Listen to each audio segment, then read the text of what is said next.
नमस्कार दोस्तों, स्वागत है आपका भक्ति साधना में। आज हम बात करेंगे एक ऐसे पवित्र पर्व की जिसे हिंदू धर्म में बहुत ही महत्वपूर्ण माना जाता है, महाशिवरात्रि। क्या आपने कभी सोचा है कि इस दिन को इतना खास क्यों माना जाता है? क्यों लाखों भक्त व्रत रखते हैं, रात भर जागते हैं और भगवान शिव की आराधना करते हैं? इस वीडियो में हम आपको महाशिवरात्रि से जुड़ी पौराणिक कथाएं, इसकी आध्यात्मिक महत्ता और इससे जुड़े विशेष अनुष्ठानों के बारे में विस्तार से बताएंगे। तो वीडियो को अंत तक जरूर देखें और हमारे साथ इस दिव्य यात्रा में शामिल हों। महाशिवरात्रि का अर्थ है शिव की महान रात्रि। ये पर्व फाल्गुन मास की कृष्ण पक्ष की चतुर्दशी तिथि को मनाया जाता है। मान्यता है कि इस दिन शिव तत्व अत्यधिक प्रभावशाली होता है और जो व्यक्ति श्रद्धा व भक्ति के साथ शिव की पूजा करता है उसे विशेष आशीर्वाद प्राप्त होते हैं। शिवरात्रि न केवल भौतिक इच्छाओं की पूर्ति के लिए बल्कि आत्मिक उत्थान और मोक्ष प्राप्ति के लिए भी महत्वपूर्ण मानी जाती है। महाशिवरात्रि से जुड़ी कई पौराणिक कथाएं हैं। सबसे प्रचलित कथा यह है कि इसी दिन भगवान शिव और माता पार्वती का विवाह हुआ था। माता पार्वती ने कई वर्षों तक कठोर तपस्या कर भगवान शिव को प्रसन्न किया था और इस दिन उनका विवाह संपन्न हुआ। इसीलिए इस पर्व को वैवाहिक सुख और दाम्पत्य जीवन की समृद्धि के लिए भी महत्वपूर्ण माना जाता है।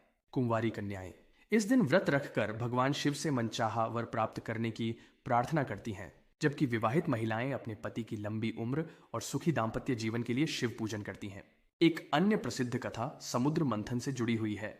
जब देवताओं और असुरों ने मिलकर समुद्र मंथन किया तो उसमें से अमृत के साथ साथ एक विष भी निकला, जिसे हालाहल कहा जाता है।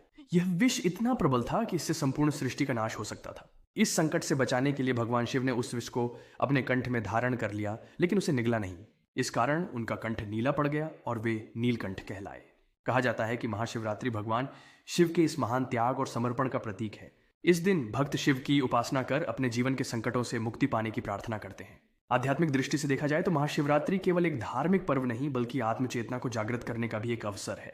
योग और ध्यान से जुड़े अनेक साधक मानते हैं कि इस रात्रि में ब्रह्मांड की ऊर्जा विशेष रूप से सक्रिय होती है, जिससे ध्यान और साधना अत्यधिक फलदायी होती है। इसलिए इस दिन रात भर जागकर भगवान शिव की आराधना करने का विशेष महत्व है। अब आइए जानते हैं महाशिवरात्रि के कुछ प्रमुख अनुष्ठानों और उनकी गूढ़ व्याख्या के बारे में। इस दिन शिव भक्त प्रातः स्नान कर व्रत का संकल्प लेते हैं और दिन भर उपवास रखते हैं। कुछ भक्त फलाहार करते हैं तो कुछ निर्जल उपवास भी रखते हैं। शिवलिंग का अभिषेक दूध, दही, घी, शहद और गंगा जल से किया जाता है, जिसे पंचामृत कहा जाता है। यह अभिषेक आत्मशुद्धि का प्रतीक माना जाता है। बेलपत्र, धतूरा और भांग भगवान शिव को अर्पित किए जाते हैं क्योंकि ये उन्हें अत्यंत प्रिय हैं। कहा जाता है कि बेलपत्र चढ़ाने से व्यक्ति के सभी पाप नष्ट हो जाते हैं और शिव कृपा प्राप्त होती है। भक्तगण रात भर जागरण कर शिव मंत्रों का जाप करते हैं। विशेष रूप से एयूएम नमः शिवाय मंत्र का उच्चारण किया जाता है। यह मंत्र अत्यधिक शक्तिशाली माना जाता है और इससे मन की शुद्धि और आत्मिक उन्नति होती है। महाशिवरात्रि हमें यह संदेश देती है कि भगवान शिव केवल संहार के देवता ही नहीं बल्कि पुनरुत्थान और नवजीवन के प्रतीक भी हैं।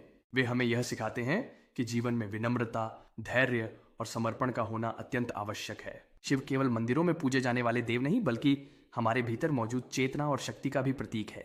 तो दोस्तों, इस महाशिवरात्रि आप कौन कौन से अनुष्ठान करने वाले हैं? क्या आप व्रत रखेंगे या रात्रि जागरण करेंगे? अपने विचार हमें कमेंट में बताइए और यदि यह वीडियो आपको अच्छा लगा हो तो इसे लाइक, शेयर और सब्सक्राइब करना ना भूलें। महादेव की कृपा आप सभी पर बनी रहे। हर हर महादेव।